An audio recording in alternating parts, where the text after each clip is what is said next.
अस्सलाम वालेकुम, कैसे हैं आप सब। उम्मीद करती हूँ कि सब खैरियत से होंगे। ये बना रही हूँ टिशू के साथ गले का डिज़ाइन।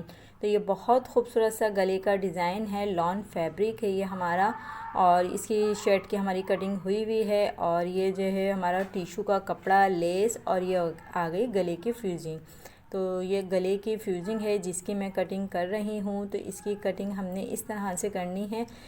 3 इंच की हमने डबल पे चौड़ाई ली है, और फिर उसके बाद ये देखें इस तरह से करके मैं इसकी गोलाई ले रही हूँ। ये देखें, और कुछ मैं इस तरह का कुछ हट कर गला बना रही हूँ। तो उसकी कटिंग और स्टिचिंग में दोनों ही चीज़ें आपके साथ शेयर करूँगी कि किस तरह से मैंने इसके गले की कटिंग की है और किस तरह से इस गले को मैंने बनाया है टिशू के साथ डिज़ाइन डाल के। पेंटेक्स वगैरह भी डाली हैं, लेस लगाई है। तो इस तरह से करके मैंने राउंड गले की कटिंग कर ली है। पर ये राउंड गला जो था हमारा यानी कि 6.5 इंच की लेंथ पे था। फिर इसके बाद हमने एक फ़ालतू कपड़े के ऊपर इसको चिपकाना है। ये देखें इस तरह से करके मैंने इसकी जो है थोड़ा सा डीप में रखा है इसको, गले को। और फिर इसको लेंथ इसकी मैंने कम रखी थी और चौड़ाई मैंने इसकी फिर भी थोड़ी सी बड़ी रखी थी। फिर इसके बाद इसके जो है हमने इसको फ़ालतू कपड़े के ऊपर चिपका लिया था। इसके बाद इसकी जो लेंथ है, यानी कि ऊपर से जो लेंथ है हमने कितनी रखनी होती है। इससे पहले मुझसे किसी ने सवाल किया था कि लेंथ कितनी रखी जाती है, इसके मेजरमेंट बता दें। तो ये अगर आपने लॉन्ग शेप में कोई भी गला रखना होता है तो ऊपर से यानी कि जहाँ शोल्डर की जगह होती है यहाँ से यहाँ तक का इसका आपने 14 से 15 इंच पे लेनी होती है लंबाई। तो इतनी इंच पे जो आपकी लंबाई होती है लॉन्ग शेप के गले की, तो वो इतनी बहुत होती है। तो आपने 14 से 15 इंच के करीब इसकी लंबाई लेनी है। उसके बाद क्या करना है, ये देखिए मैंने सिर्फ कपड़ा ही निकाला है, इसकी कटिंग कुछ भी नहीं की है। ये टिशू का कपड़ा है, ब्लैक कलर का कंट्रास्ट करके ये मैंने लिया है। और इसकी सिर्फ लंबाई मैंने नापी थी और चौड़ाई गले के हिसाब से नाप ली थी कि ये इसके ऊपर एडजस्ट हो जाए। फिर इसके बाद क्या करना था, ये फूला फूला सा होता है तो इसमें थोड़ी परेशानी होती है। मैंने डालनी थी इसके ऊपर पिंटेक्स। तो मैंने इस्त्री थोड़ी सी लाइट करके यानी कि इस्त्री को हल्का करा और इसके ऊपर टिशू के ऊपर ये लाइनें इस्त्री से बना ली थी ताकि जब मैं इसके ऊपर सिलाई करूँ तो ये आसानी से सिलाई हो जाए। फिर इसके बाद जो हमने गले की जो है गोल गले को जो हमने बना के रखा हुआ था फ्यूजिंग करके, इसके ऊपर साइडों से फिर मैंने इसकी सिलाई लगाई। और सिलाई लगाने के बाद इस गले को मैंने रेडी कर दिया था। तो इसके मैंने 2 गले बनाए थे अलग अलग तरीके से। तो बड़ा लेटेस्ट सा ये डिज़ाइन था गले का, और आजकल बहुत ज़्यादा इस तरह के टिशू फैब्रिक पर डिज़ाइनिंग गले की चल रही है। अक्सरियत रेडीमेड सूटों में भी इस तरह की डिज़ाइन बनी हुई आ रही हैं। तो फिर क्या करना था, आपने नॉर्मली गले को बनाना था इस तरह से करके। और साथ साथ बताऊंगी कि टिशू का मैंने क्या करा। अभी टिशू तो मैंने साइड में रख दी थी। मैंने कहा पहले इसकी जो है राउंड गले को तैयार करते हैं फ्रंट शेप पे, और फिर इसके बाद इसकी साइडों से किनारी किनारी से करके आपने इसको जो है कटिंग करके निकालना है। और ये बिल्कुल वैसे ही बनाया है मैंने गला जैसे हम नॉर्मल शर्टों पे बनाते हैं। फिर इसके बाद इसकी कटिंग करी, इसके साइडों से हमने इसको अच्छे से प्रेस व्रेस करके जमा लिया था। फिर इसके ऊपर मैंने एक सिलाई लगा के इसको बंद कर दिया था। आप चाहें तो तुरपाई भी कर सकते हैं, लेकिन मुझे इसके ऊपर यानी कि टिशू आ जाएगी तो फिर ज़रूरत नहीं थी तुरपाई करने की, तो मैंने इसके ऊपर सिलाई लगा दी थी। अब आ जाते हैं, ये जो हमने टिशू पे जो निशान लगाए हुए थे फ्यूजिंग यानी कि प्रेस से जो निशान लगाए हुए थे, इसके ऊपर हमने मैचिंग का धागा लगाया। और फिर इसके बाद इसके अंदर जो पिंटेक्स का हमने निशान लगाया था उस पिंटेक्स को हमने उसी तरीके से बना लिया था, यानी कि सिलाई लगा ली थी इसके ऊपर किनारी किनारी करके। तो इस तरह से करके मैंने सभी पे यानी कि किनारी पकड़ कर सिलाई लगा ली थी। ये टिशू होता है तो थोड़ी सी प्रॉब्लम होती है इसके ऊपर पिंटेक्स करने में, क्योंकि ये फूला फूला सा होता है, कपड़ा बारीक होता है। तो प्रेस से अगर आप निशान लगा लेते हैं तो उससे काफ़ी आसानी हो जाती है और लाइनें भी बिल्कुल सीधी बनती हैं। और इस तरह से करके सभी पे मैंने निशानों के ऊपर जो है सिलाइयाँ लगा ली थी। तो बहुत ही खूबसूरत सा ये हमारा जो है गले का डिज़ाइन बना था।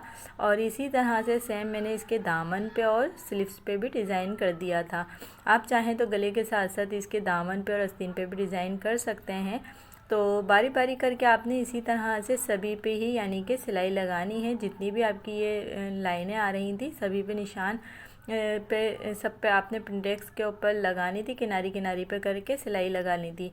तो सभी पे मैंने सिलाई लगा ली थी। फिर इसके बाद मैंने इसके ऊपर प्रेस से इसको बिठा लिया था क्योंकि बहुत ही फूला फूला सा हो रहा था। फिर मैंने क्या करा, इसके ऊपर प्रेस करी और प्रेस करने के बाद इसकी जो है फिनिशिंग कर दी। इसकी लाइनें नज़र आने लग गई। आगे का गला तो मेरा रेडी था, गोल गले को मैंने रेडी कर दिया था। फिर इसके बाद इसकी जो है सेंटर मैंने दोबारा क्रीज़ बनाई कि इसकी सेंटर की क्रीज़ बनाऊँ, क्योंकि जो हम डिज़ाइन बना रहे हैं उसके ऊपर इसके क्रीज़ का होना बहुत ज़रूरी है। तो इस तरह से आपने क्रीज़ बनानी है इसके ऊपर, ताकि इसका जो बीच का लाइन है यानी कि प्रेस से जो हमने लाइन बनाई है वो नज़र आए। और फिर इसके बाद क्या करना था, आपने इसको इस तरह से करके यूँ वी शेप देना था। ये देखें, आपने इसकी कटिंग तो नहीं करनी, मैंने इसकी कटिंग नहीं की है अभी, और मैं इसका वी शेप बना रही थी। ये देखें इस तरह से करके फिर मैंने इसको डबल रखा और इसके ऊपर कोई फ्यूजिंग वगैरह तो हम लगाएंगे नहीं क्योंकि ये ब्लैक कलर है, फ्यूजिंग नज़र आएगी। फिर मैंने प्रेस से ही इसका वी का यूँ करके कट बनाकर इसके ऊपर प्रेस से निशान लगा लिया था। ये देखें कितनी आसानी हो जाती है इस तरह से प्रेस का आप इस्तेमाल करें तो। ये देखें इस तरह से प्रेस से निशान बनाने से मेरा जो है वी बड़ा प्यारा सा बन गया था। फिर इसकी फ्यूजिंग की जो साइड की कटिंग थी वो मैंने अभी नहीं की थी, मैंने उससे पहले इसको लेस को लगाना था। यानी कि जो मैंने प्रेस से फ्यूजिंग का निशान, प्रेस से जो मैंने निशान लगाया था उसके ऊपर मैंने लेस लगानी थी।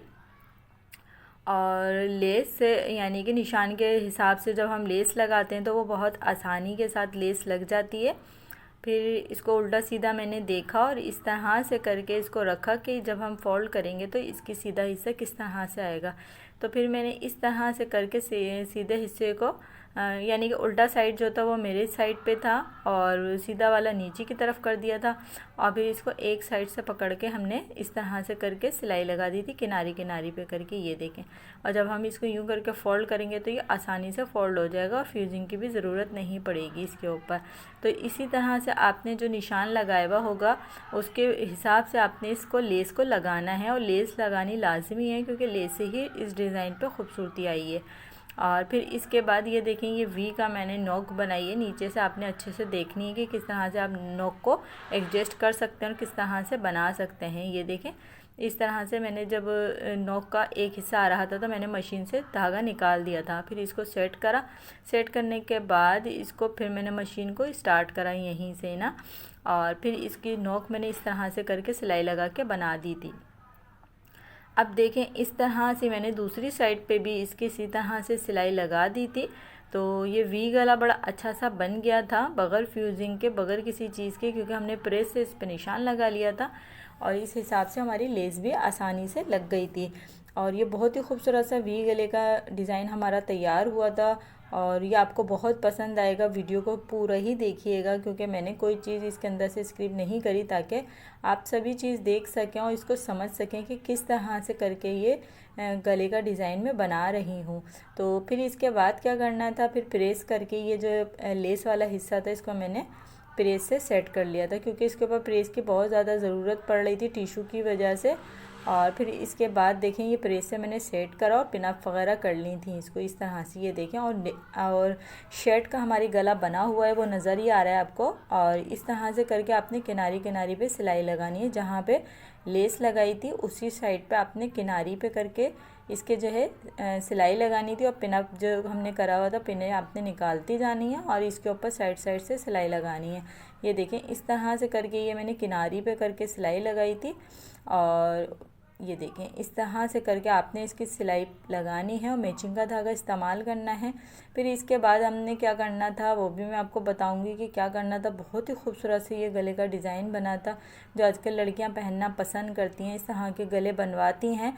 तो इस ईद पर, इस रमज़ान में आपने इस तरह के खूबसूरत खूबसूरत से गले के लोन के ऊपर गले की डिज़ाइनिंग करनी है। जिनको समझ नहीं आता लोन फैब्रिक पे किस तरह की डिज़ाइनिंग करें, क्योंकि आजकल वन पीस का यानी कि एक ही प्रिंट के कपड़े बहुत ज़्यादा फैशन में आए हुए हैं। उनके ऊपर गला और दामन वगैरह बॉर्डर कुछ भी नहीं बना हुआ होता, तो उसके ऊपर गले के ऊपर इस तरह के प्रिंट होते हैं, तो हम उसके ऊपर अच्छी अच्छी डिज़ाइनिंग कर सकते हैं। तो इस तरह से ही ये सूट था, मैंने इसके ऊपर कुछ इस तरह की डिज़ाइनिंग की और ये डिज़ाइनिंग हमारी बहुत ही खूबसूरत लग रही थी। और ये देखें, ये जो राउंड गला था टिशू का, ये मैंने अलग कटिंग किया, नीचे का गला मैंने अलहदा बनाया था। अब जो ये टिशू वाला गला था, इसके ऊपर और ये भी मैंने ब्लैक कलर की पाइपिंग बना ली थी, जैसे हम बैक गले पे लगाते हैं सेम इसी तरह से बनाकर मैंने इसके फ्रंट पे लगाई, जैसे बैक गले पे हम लगाते हैं ना, और एक पट्टी बनाकर, तो वही पट्टी मैंने ब्लैक कलर की बनाई और इसके आगे लगा दी थी। टिशू का गला अलहदा बनाया था बगैर फ्यूजिंग के। तो इस तरह से ये डिज़ाइन हमारा तैयार हुआ था। और वीडियो को आपने पूरा देखना है और बताना है कि किस तरह का आपको ये डिज़ाइन लगा, गले का डिज़ाइन। और उम्मीद करती हूँ कि आपको ये डिज़ाइन पसंद आया होगा, मेरे समझाने का तरीका समझ आया होगा। और जो है इसी तरह की अच्छी अच्छी वीडियो देखने के लिए मेरे चैनल को सब्सक्राइब कर लें, क्योंकि इस रमज़ान में मैंने बहुत अच्छे अच्छे लेटेस्ट डिज़ाइनिंग शेयर की हैं और अभी तक कर रही हूँ, और इंशाल्लाह मैं आगे भी करती रहूँगी। अपना ख्याल रखिए, मुझे दें इजाज़त। अल्लाह हाफिज़।